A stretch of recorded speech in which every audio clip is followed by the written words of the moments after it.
Welcome back to another episode of the Casey Campbell Podcast. Casey Campbell with you, of course. We're pleased to be joined by Simpson. Of course, we'll be running for the Brian Herta Autosport team, along with for Michael Johnson Racing in the Michelin Pilot Challenge. How's it going, man?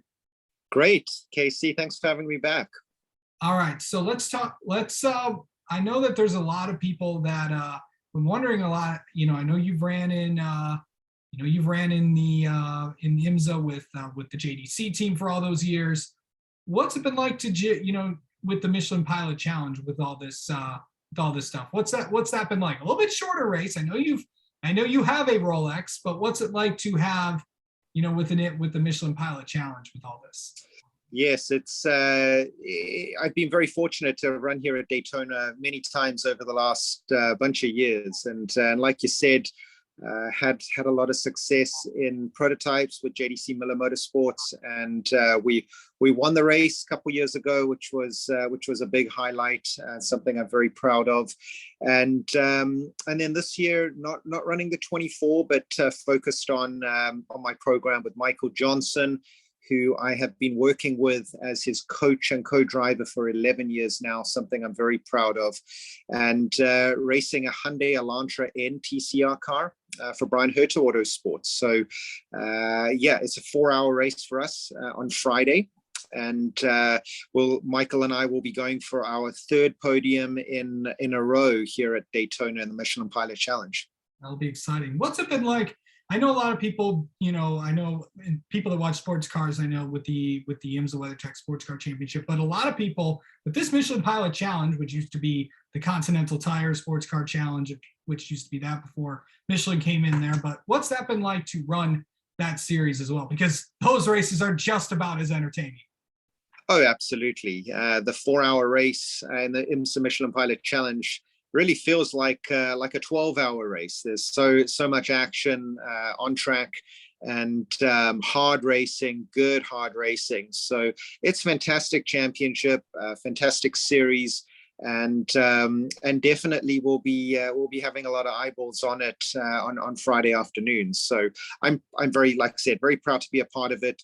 Really want Michael and our goal is to be back on the podium and top step of the podium. So we've got a new car for this year, like I said, running the Elantra NTCR car, which is fantastic. Really good feeling in the car so far. We had a good raw test. The team have been fantastic. We've got a new engineer for this year who's working out great. So I think we've got all the ingredients to go and have a lot of success on track and off track. Absolutely. So let's talk about, I know you also will be involved in somewhat shape or form of the Rolex, because you're also a driver coach for someone we had on this channel a few days ago, of course, Josh Pearson. He's a young talented driver. He'll be with the PR1 Matheson team running in the Rolex 24. What's it been like to coach Josh? Oh, it's great. I've been coaching Josh for the last year and a half now, and developed a really close relationship with him and his family. And from the very early days when I was working with him, when he was still in open wheel racing, it didn't take long to really spot a very talented young driver. So it's been a fantastic journey, and really this is only the beginning for Josh. We first started talking about sports cars at, when was it? End of 2020, I think it was.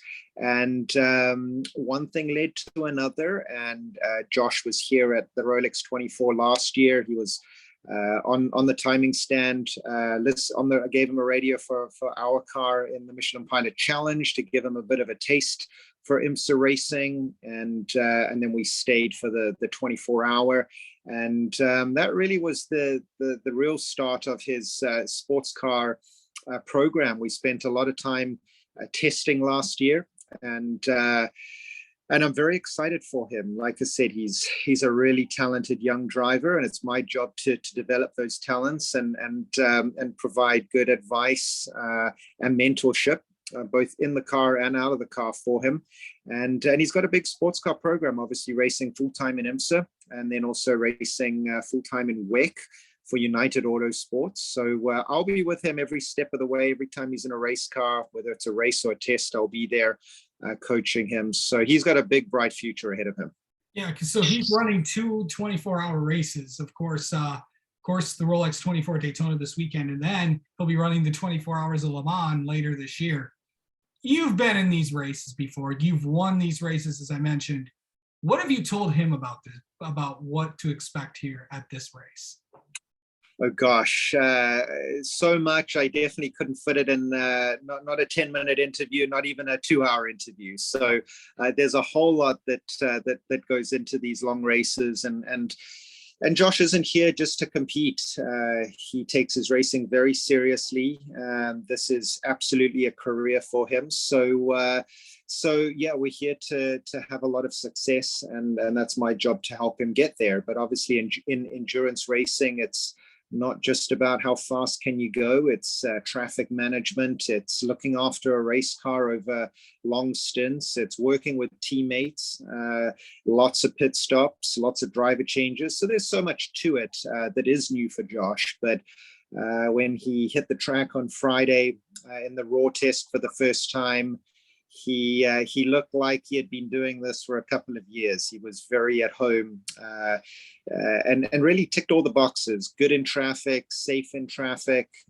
Really, apart from a couple of lockups here and there, really made no mistakes, and is doing everything that I want him to do right now. So, like I said, I have high hopes for him. And next weekend in the 24-hour is going to be a new experience, but he's going to do fantastic.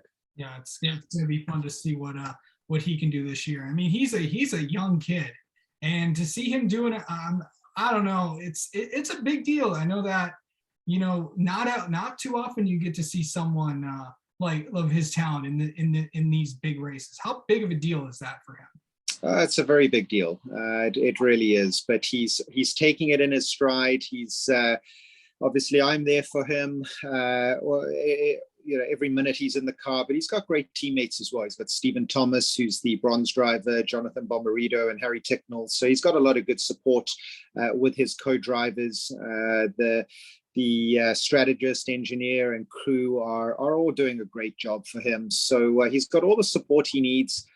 He's doing a good thing as well. He's got end Alzheimer's on the race car. So over the course of the race weekend, there will be an opportunity for people to donate to that great cause, something that is very special and very close to his heart. So that's a real feel-good story as well.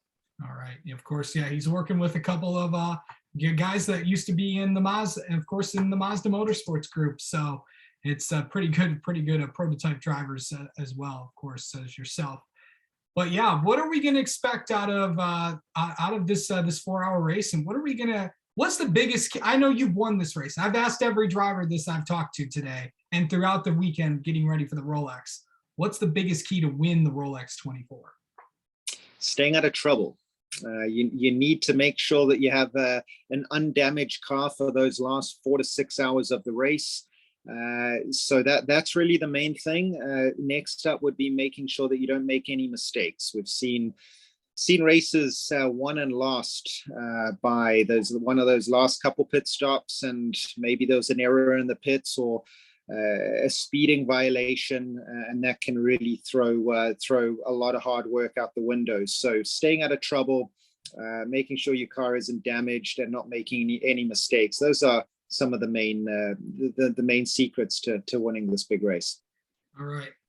Stephen Simpson, thank you so much for coming on. We'll wish you the best of luck in the Michelin Pilot Challenge, and I know you'll get to watch Josh out there in the Rolex 24 on Saturday.